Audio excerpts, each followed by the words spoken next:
Hi, today I'm for the Samsung Galaxy A14 and I'll show you how to check battery health with Ampere app on this device.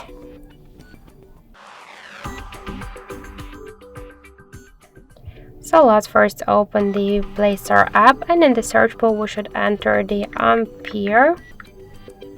And now we should get this application. That's why let's tap to install and wait a couple of seconds while this application will download in and then install it on your device.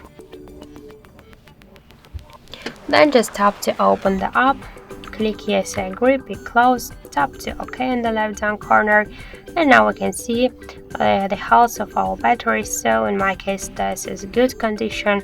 Also we can find here more information like the level, just capacity, voltage, technology, and more other info.